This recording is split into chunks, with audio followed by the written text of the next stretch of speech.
राधे राधे। जय जय श्री कृष्ण। हर हर महादेव। दोस्तों, कपिलपुरी में यज्ञदत्त नाम का एक ब्राह्मण रहता था।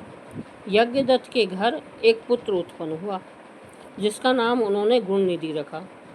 बालक बड़ा बुद्धिमान व चतुर था। 8 वर्ष की छोटी सी आयु में ही उसने बहुत सी विद्याएं सीख ली थी, परंतु वह कुमार्ग में पड़ के अपने धर्म और कर्म से भटक गया। वह जुआरी खेल कूद में संलग्न रहने लगा। उसने बहुत ही जल्दी ही अपने पिता की कमाई लुटा दी। उसकी माता उसे रोकते, परंतु प्रेम के कारण उसके संबंध में उसके पिता को कुछ न बताती थी।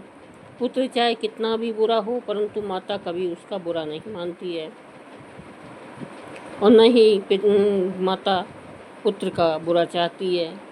यज्ञदत्त जब कभी अपने पुत्र के लिए पूछता तो उसकी पत्नी झूठ बोल देती, कह देती कि वो या तो स्नान आदि कर रहा होगा या फिर कहीं मंदिर में बैठकर भगवान का पूजन कर रहा होगा। इस प्रकार यज्ञदत्त अपने पुत्र के प्रति सदा अंधेरे में रहा और असली भेद न जानते हुए उसका विवाह भी कर दिया।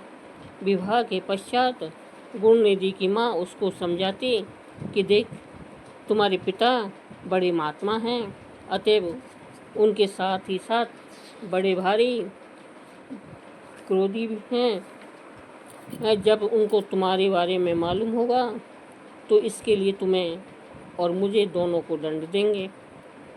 तुम्हारा कुल बड़ा पवित्र है, फिर तुम यह बुरे काम क्यों करते हो? तुम्हारा कल्याण हो, इस बुरे काम को छोड़ देने में ही है। परंतु गुणनिधि पर समझाने का कोई प्रभाव ही नहीं पड़ता। वह जब कभी भी यज्ञदत्त गुणनिधि के बारे में अपनी पत्नी से पूछता तो वह बहाना बनाकर टाल देती। आखिर कब तक एक दिन उसने अपने पिता की अंगूठी चुराकर किसी जुआरी को बेच दी। जब यज्ञदत्त ने उस जुआरी से पूछा कि यह अंगूठी उसके हाथ में कैसे आई, तो जुआरी ने यज्ञदत्त से कहा कि उसने यह अंगूठी चुराई नहीं है, बल्कि उसके यहाँ तो ऐसी बहुत सी अंगूठियाँ हैं। क्या मेरी अंगूठी देखकर आपकी नीयत बिगड़ गई? यज्ञदत्त ने जुआरी को कहा, सुनो लल्ला, यह अंगूठी मेरी है और मुझे राजा के यहाँ से मिली है। तुम झूठ बोलकर इसे अपनी ना बनाओ, परंतु यह बताओ कि यह अंगूठी तुम्हारे पास आई कहाँ से? यज्ञदत्त की बात सुनकर जुआरी को क्रोध आ गया। उसने गरज कर कहा, जो सच सुनना चाहते हो तो ध्यानपूर्वक सुनो। यह अंगूठी तुम्हारे पुत्र गुणनिधि ने मेरे पास जुए में हारी है। उसने केवल ये अंगूठी ही जुए में नहीं हारी, बल्कि आज तक जुए में बहुत से साधन हार चुका है। आप जितने सज्जन साधु महात्मा हैं, आपका पुत्र उतना ही बड़ा बदमाश है। देखना, इस बात का है कि आप इतने बड़े विद्वान होते हुए भी आज तक अपने पुत्र की करतूतों को नहीं जान सके। जुआरी की बात सुनकर यज्ञदत्त को मारे लज्जा के बुरा हाल हो गया। वह सिर झुकाए हुए अपने घर पहुंचा और घर जाते ही उसने पत्नी से पूछा कि गुणनिधि कहाँ है और वह अंगूठी कहाँ है जो तूने उस दिन उपटन करते वक्त मेरे हाथ से ले ली थी। यज्ञदत्त की बात सुनकर उसकी पत्नी ने उत्तर दिया, वह अंगूठी मैंने कहीं रख दी थी, अब मुझे याद नहीं आ रहा कि कहाँ रख दी थी। स्त्री की बात सुनकर यज्ञदत्त ने कहा, तुम झूठी हो। जब कभी मैंने तुमसे गुणनिधि के बारे में पूछा है, तुमने मुझे बनाकर टालने की कोशिश की है। अच्छा, तुम अंगूठी की बात जाने दो। तुम मुझे ये बताओ, घर का बाकी मूल्यवान सामान कहाँ है?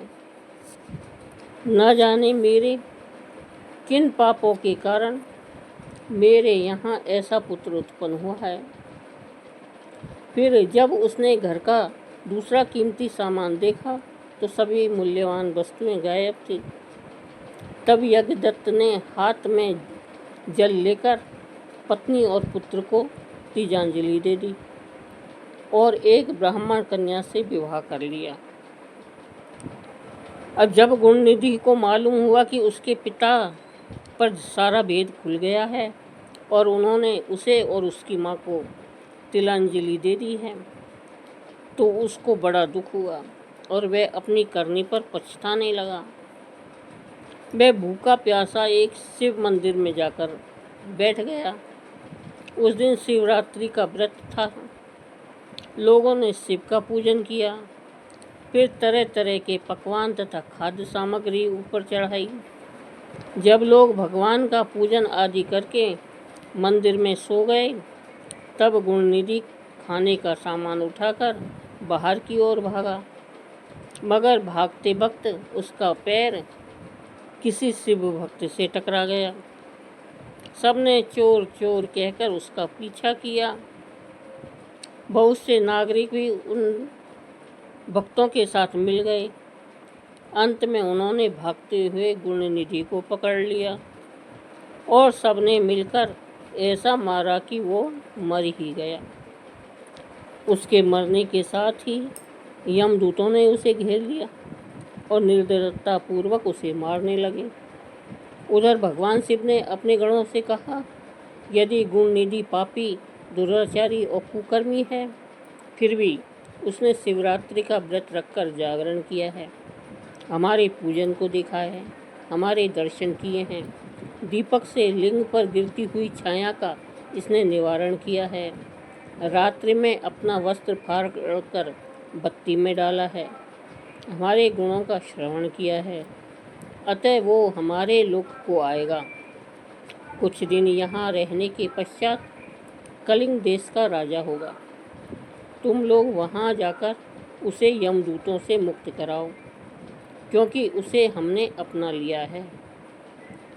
अतः भगवान सदाशिव की आज्ञा पाकर विमान पर बैठकर शूलधारी शिव के पार्षद वहाँ आ पहुँचे और बोले, यमराज के गणों, तुम अब इस परम धर्मात्मा को छोड़ दो, क्योंकि अब इसमें कोई पाप शेष नहीं रहा है।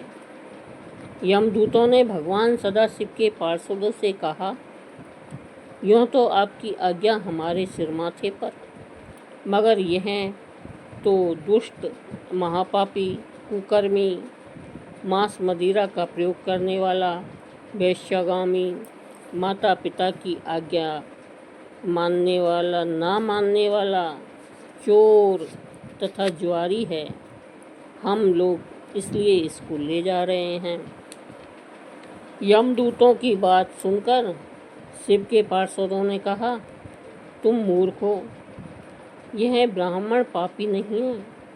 इसका सबसे बड़ा धर्म तो यह है कि इसने पुराना कपड़ा जलाकर शिवालय में प्रकाश किया है, रात्रि भर जागरण किया है, स्थिर चित्त से सदाशिव के पूजन का दर्शन किया है। इसलिए भगवान सदाशिव के इच्छा अनुसार यह राजा बनाया जाएगा और हर प्रकार से भगवान सदाशिव के पार्षद उस गुणनिधि को अपने साथ ले गए। यमदूतों से मुक्त होकर गुणनिधि श्री सदाशिव के पार्षदों के साथ विमान पर चढ़कर शिवलोक चला गया। दोस्तों, कथा पसंद आई हो तो सब्सक्राइब करना, लाइक करना। धन्यवाद।